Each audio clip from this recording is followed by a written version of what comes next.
patience and what might have felt like a bit of trickery in trying to get into the building, but rest assured you were in the right place at the right time.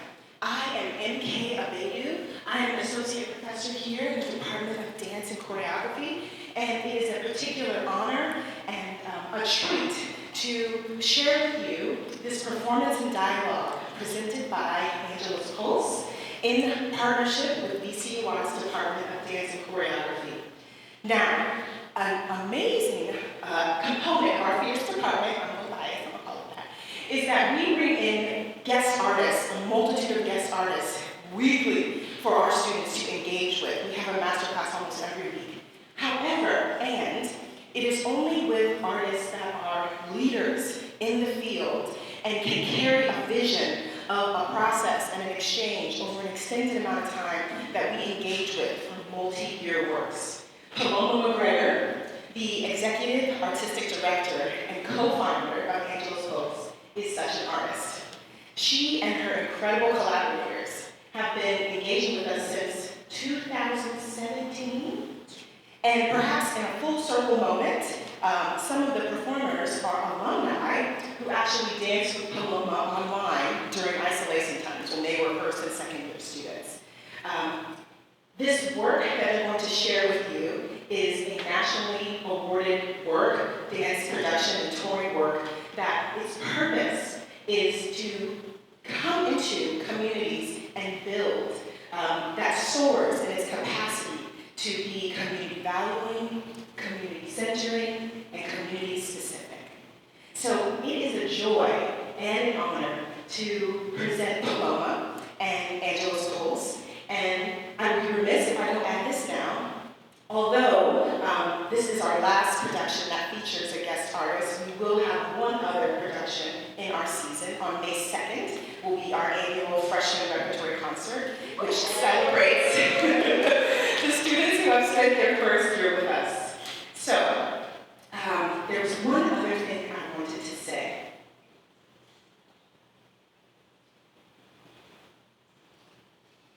That is, that as you may have seen, this is a performance and dialogue. So, be prepared to participate and to savor what you witness and what you engage with.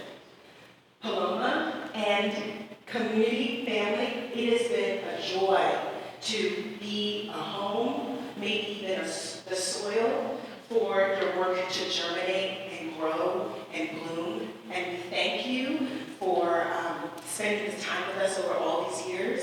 And although this is not necessarily, we hope, not the end, this is a culmination of years of deep, thoughtful work and engagement with our community and the Richmond community. And with that, I would like to turn it to Paloma McGregor.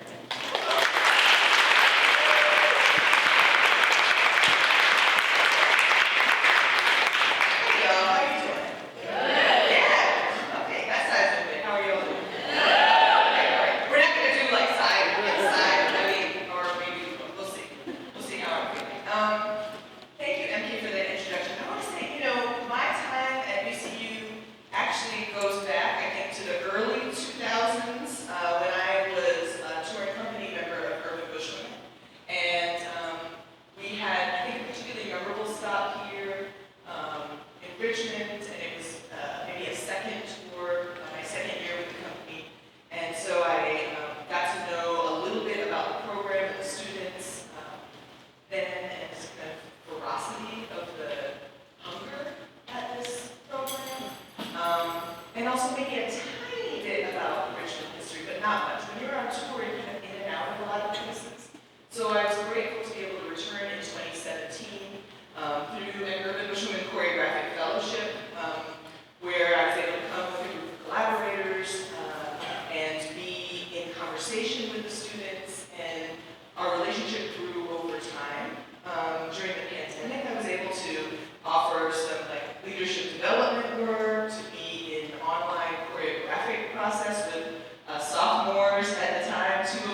4 generations of farming in Richmond.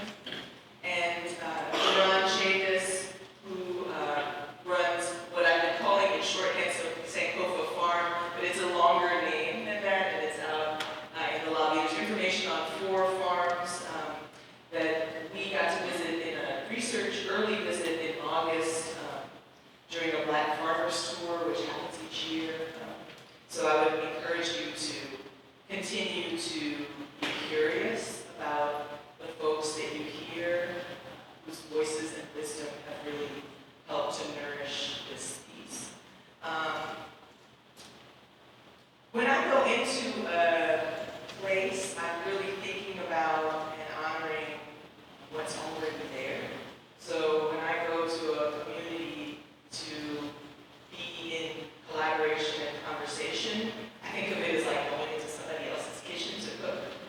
They already have pots and pans, like they already have everything they need to cook. They don't need me there, but there's an invitation to come, and when I'm invited to come, I bring like a little bit of what I've got in my pantry. So it's like, oh, okay, I have some movement material, I have some strategies that I like to use, and that's what we've been developing, growing the work out of another series of work that I'll talk about in a moment. But the people who are really going to be telling you these stories today are the performers, so I'd like them to come out and introduce themselves before I get a little bit more into what the work is. And I was told last night in the dress rehearsal our line was janky, and we were like a little bit too far to that side, so we should spread out. I'm a very transparent person, so I'm going to be this same personality like throughout the night. Okay. Yeah, that looks really good. So they're going to tell you their names, where they're from, and something that their body knows. Hello, everyone. Can I step out? Oh, sorry. Hello, everyone. My name is Ivania Abney. I am from Baltimore, Maryland. I am a senior graduating at VCU. And this body knows comfort. Hey everyone, my name's Arnie, I'm from Boston, Massachusetts, and this body knows love. Hi, everyone. My name is Amaya Weston. I'm a senior here at VCU. I'm from Annapolis, Maryland. And this body knows joy. Hey y'all, my name is Kay Russell. I'm an alumni, graduated in December. I'm from Leesburg, Virginia, and this body knows pleasure. Hi friends, my name is Holly Trumbath. I'm from Richmond, Virginia. I graduated from VCU Dance last May, and this body knows play. Good evening, everyone. My name is Nina Angela Mercer. I am from Washington, D.C., and this body knows faith. Good evening, my name is Kayla Hamilton. I'm from Texarkana, Texas. And this body knows chronic illness. Hello, my name is Christine King. I'm hailing now from Minneapolis, Minnesota. I'm an American of Richmond. This body knows greatness. So these are the bodies that are going to be sharing a lot with us, but I would love for you to now take a moment to turn to your neighbor and tell them something your body knows. Ready, set, go.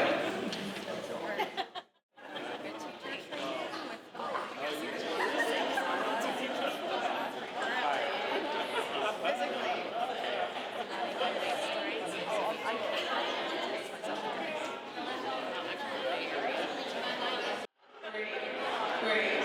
So we know we have a lot of knowledge already in the room, right? So this is the kitchen that I came to cook in, but this is y'all's kitchen more than it is mine. So thank you for bringing your knowledge in support of this work.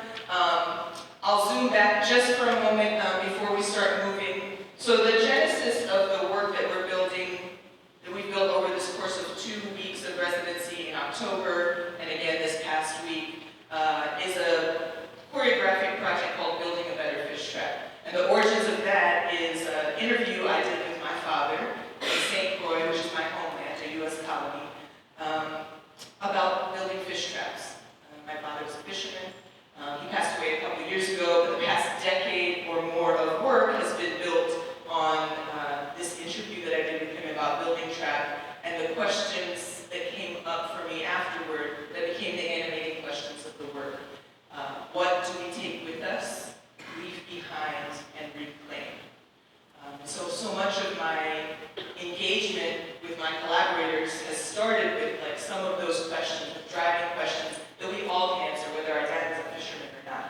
all come from people, and we all have questions that we might be asking about how we hold their legacies in our bodies. So the piece that we'll share right now is a bit of reclamation, rooted in my father in this interview, and the first time I met Miss Lillian. And it reminded me so much of sitting with my dad that day when I didn't know I was about to build like a decade-long project out of that interview. I just knew I needed to understand something more about my creative legacy. And sitting with Miss Lillian really helped me to think about how significant intergenerational exchange has been to this work over time. So the piece you're about to see is a suitcase duet between two generations of folks, and you'll hear Miss Lillian inside of the work as well.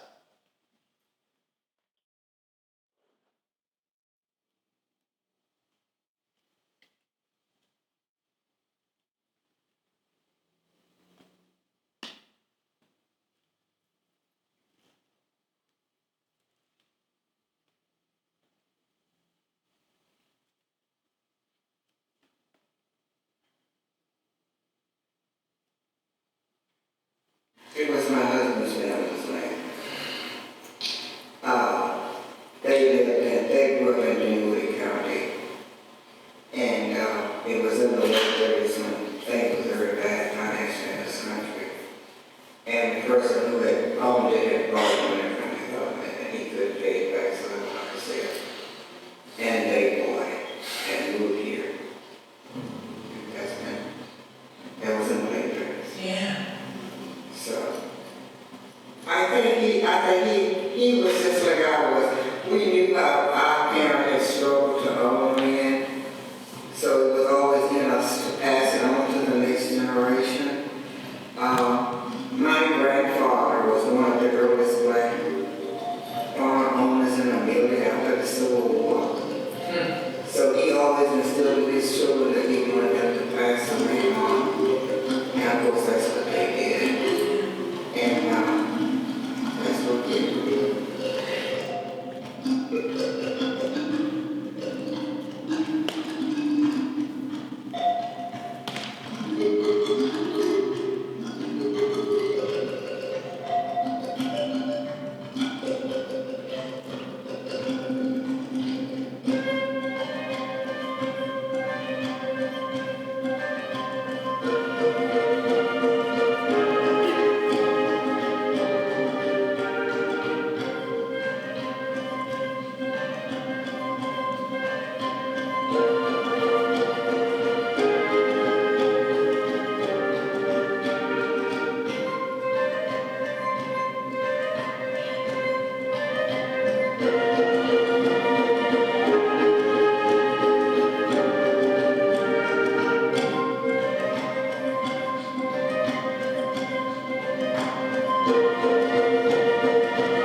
appreciate those. Christine King, who you just saw perform, spent more than 20 years dancing with urban bush women, and during my time in the company was the associate artistic director of the company, and so I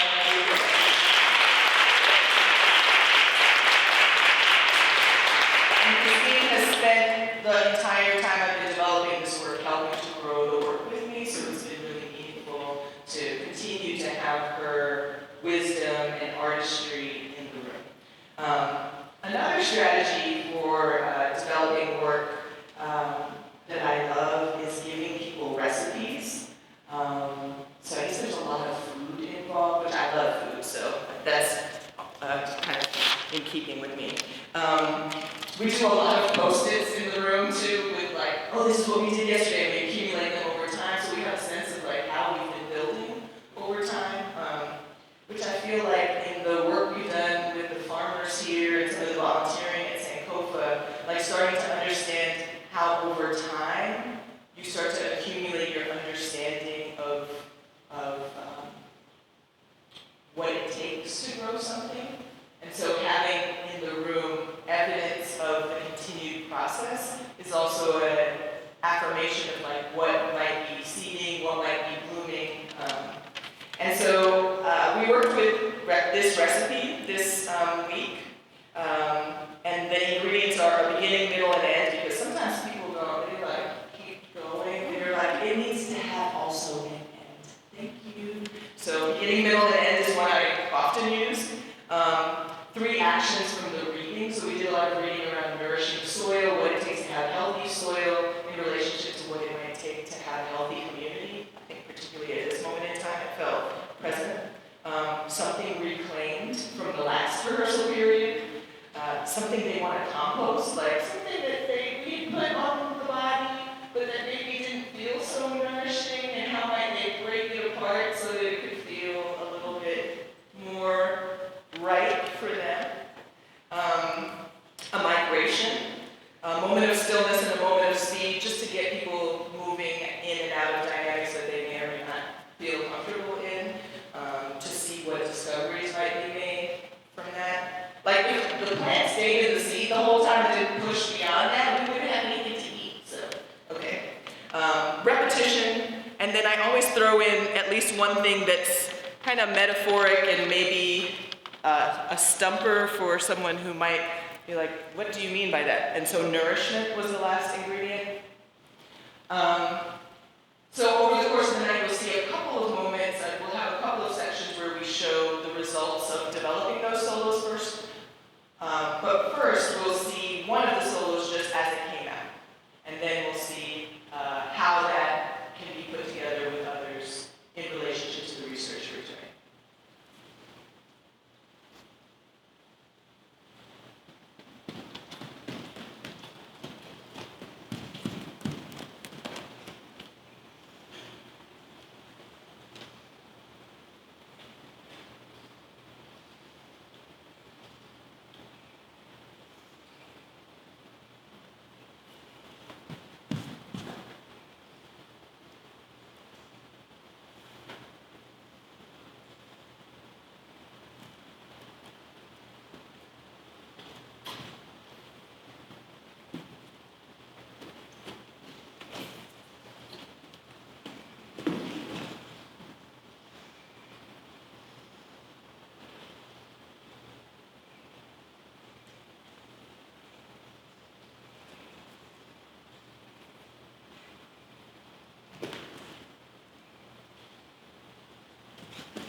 there's so many different types of life in this way.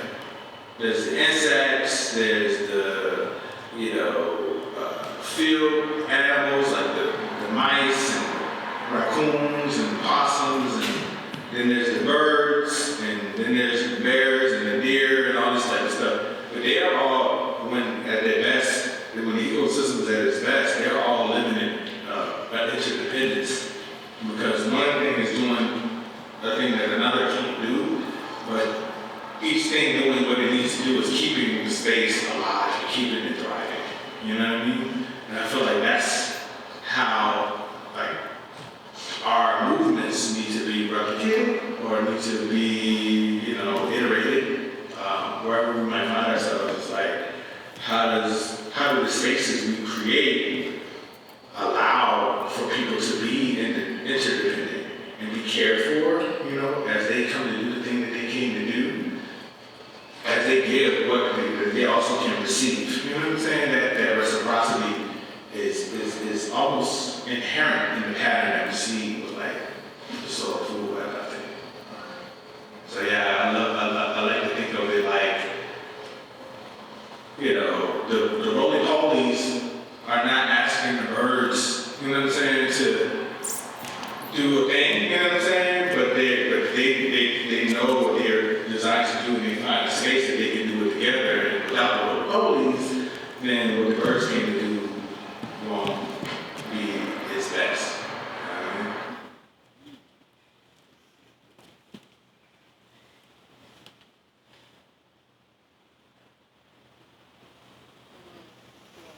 Great, thank you. I wonder if you might just take a moment to think about what was just said and what of it you might hold and take with you about what you know about community, the communities that you may be a part of, the family you may be a part of, a community you might aspire to be a part of. What wisdom about what we all might mean to one another might you take with you? So as we set up for the next thing, love you to hold on to that. When we go into the next part of this work, we're really going way back to reclaim something that one of my father's physical practices. My dad lived with us when he was, with my sister and I, when he was in his 80s. And every day he would sit on the edge of his bed and do this, I'm going to pretend I'm in a chair, and do this exercise for 30 minutes at least. And he would do it at least once a day. And it was fascinating to me, maybe because I'm a movement person, I was just baffled by it. But it was quite simple.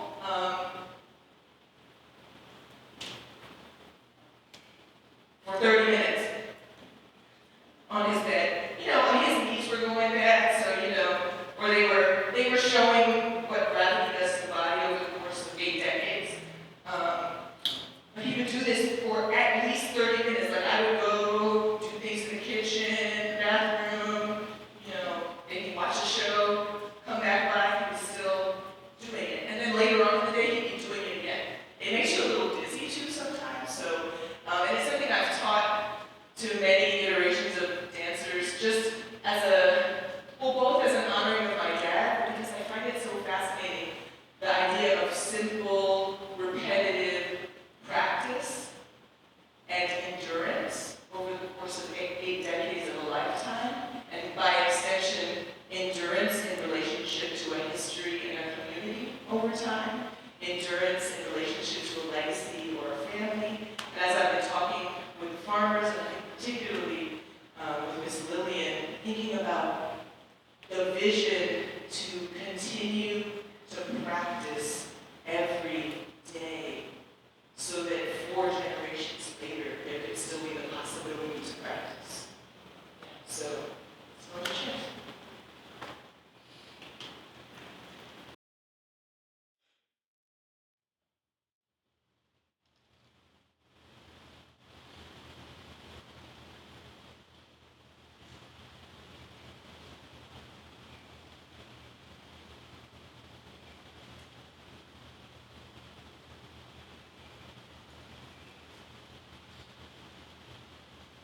part of their therapy is also helping us to divorce ourselves from like colonial relationship to the land. Like, I think for a lot of Black people, their ideation of like farming and stewardship of land like pulls up these memories of these ideas of like oppression, right?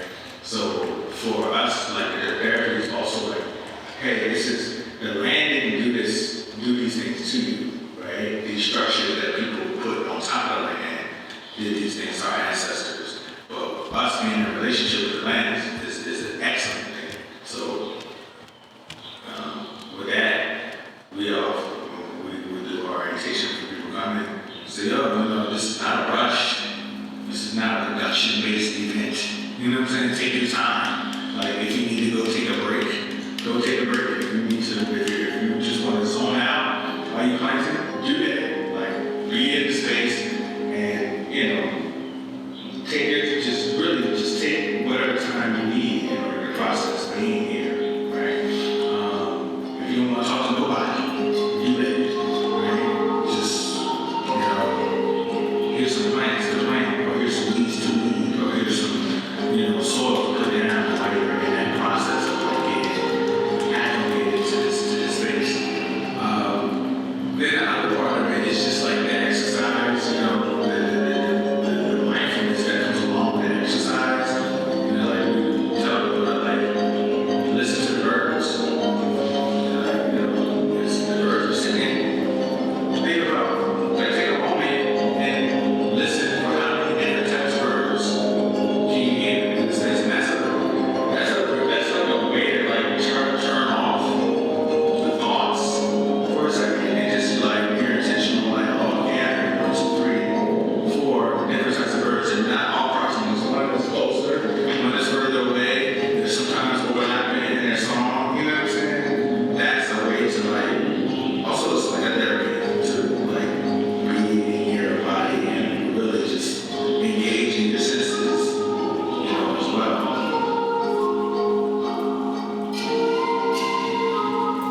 is timeless. Like this was happening before we got here, before there was a alpha, like this existed. And that our relationship with this will be here when all that mess is gone.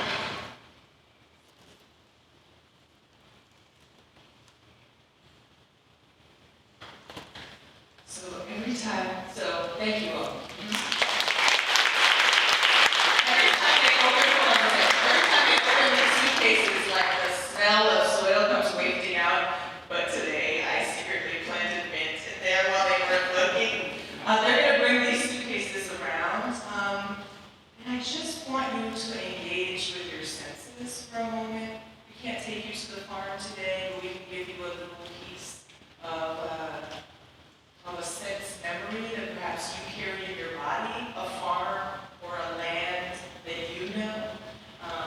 So take a minute to cycle through your senses as the soil comes around, and if you're not near it, you can migrate toward it, or you can talk with a neighbor about the last time that you had your hands in soil.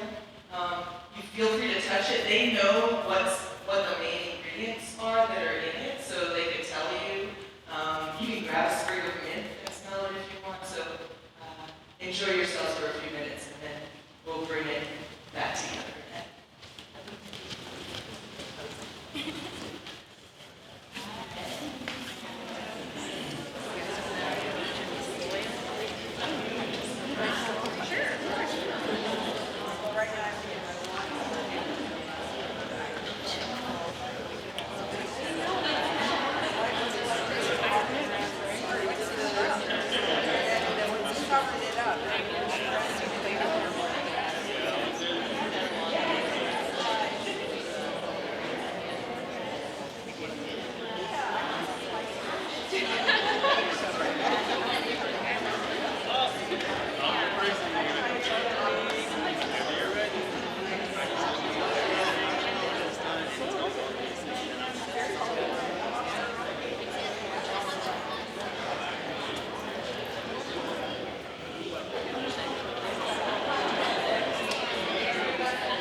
Someone said that touching the soil was, I think, very healing, or when someone has gone through something traumatic, that touching soil and working in soil is very healing.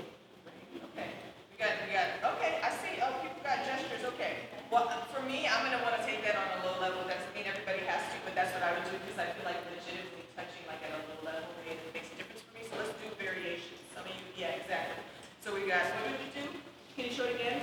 Press, press, let's use both our hands, I know you have that in mind. Press, press, and then something, okay, and bring it in. Bring it in. Oh, and people got body voice too. Oh,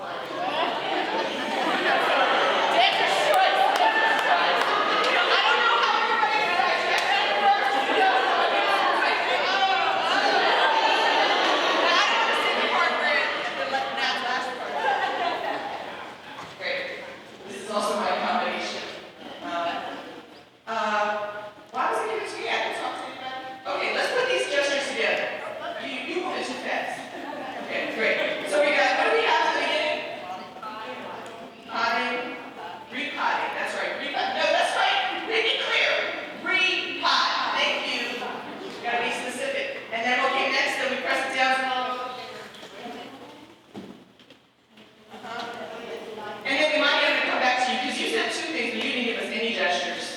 And your people might be feeling jealous who told you the story, and they're like, people got gestures, and you just, well, can you make freshness your own, like add a little, oh, see, okay, great. Freshness, so we can freshness up. Okay, let's do repot, the other one, freshness, let's put it all together. Ready? Everybody ready? Yeah. Okay, great. We got repot.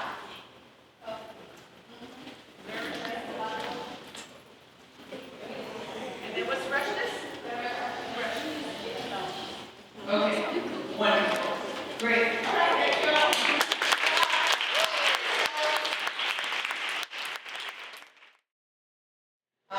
We're going to see another round of those solos that were developed out of recipes, but I want to share that another thing that we have done together in process is writing. I used to be a journalist before I came back to dance, which is my first love, and I love language, and I love finding the place where the word is not enough, and you have to evoke something with the body, and I love finding the clarity that the word might bring to what the body has unfolded, and so I like working with both of those things in addition to other stuff. So we're gonna, and we have the great gift of like a very legit writer with us who's been a long time collaborator and supporter in the work. And one of the writing prompts that we had in October was, this body knows, this land knows. And you all already talked about what your body knows, and I feel like the more we talk to farmers, the more we start to understand something about them as the voices of the land, and like the knowledge keepers of what the land knows, and really wanted to start to understand how to develop a more embodied experience of our relationship with the land, and how to really activate a dialogue between the body and land in our research and development in the studio even. And so these three solos were created on their own out of these recipes, and we worked them a bit, and now we're going to see what they feel like in relationship to some poems about the body and the land and what they each know. And you. This body knows.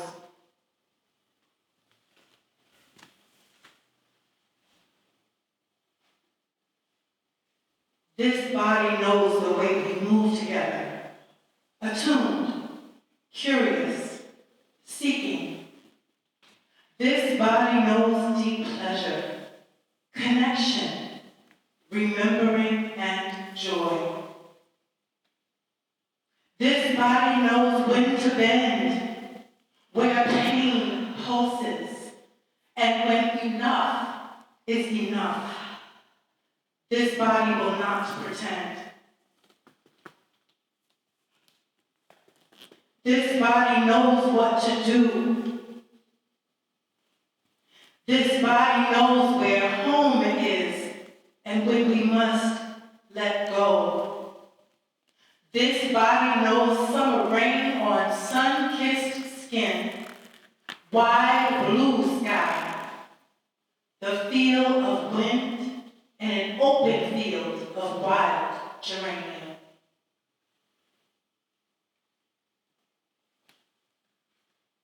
This body knows there are things happening inside, endings, beginnings, boundaries. This body knows stops, starts, outpourings, God. This body knows maybe and mother, sister, girlhood, boyhood, maybe. This body knows grace, the ache of too much and not enough. This body knows their people, the feeling of yes. This body knows what it means to be held, the undeniable sense of true belonging. This body knows love.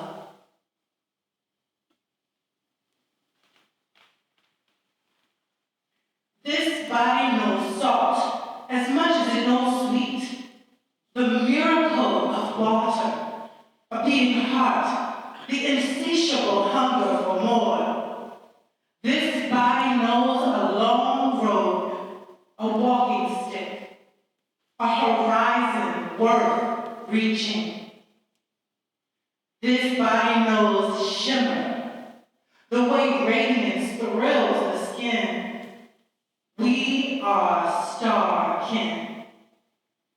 And this body knows how to stretch, reaching, reaching, reaching. Light.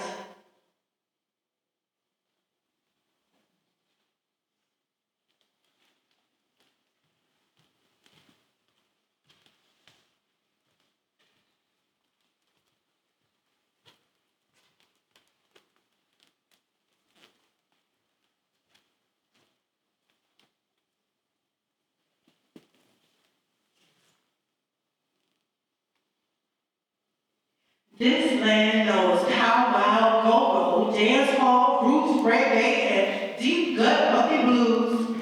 This land knows plunky and the oneness of choo-choo, and the solace found in Wolf Creek. This land knows Jackson Ward, our black Wall Street, the heart of the South. Eastern stars dressed in white at the back of the church. Shockoe Bottom and Shockoe Hill. This land knows the riverfront canal walk at Dock Street and South 15th, the first African Baptist church. Good people, all kinds of weather, struggle, courage, deep care. The land knows reconciliation is hard won, and kinship sweet.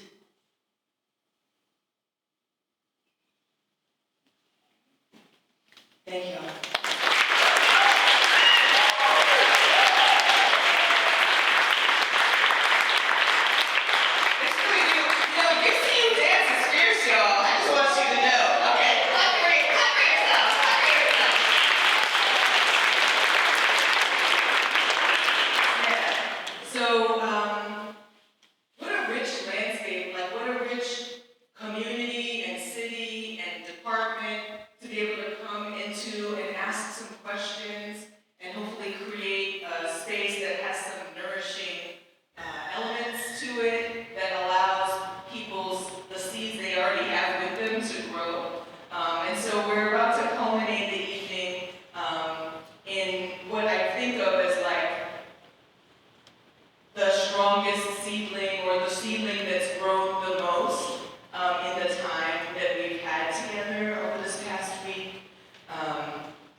This last section that we'll see, I don't remember what I was going to say about this. I feel like I've probably said enough, and I'm just going to let the section speak for itself. We'll hear from Ms. Lillian and Duran one more time.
it's designed to do to its fullest capacity. So our work is really like, I don't know, it's like we're just kind of like a cheerleader of sorts, you know what I'm saying? We're here to like, hey, you got this.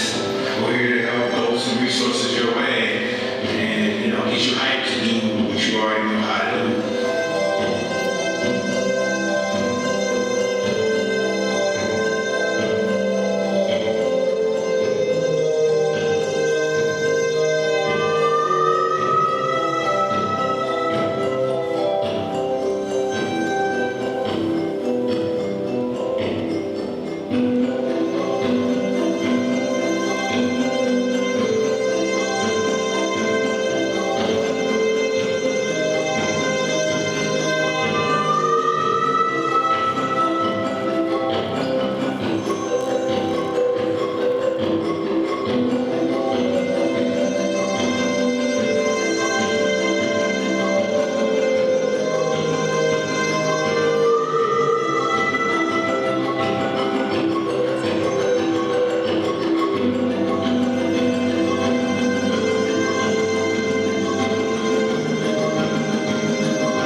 Club, which is doing amazing work as well.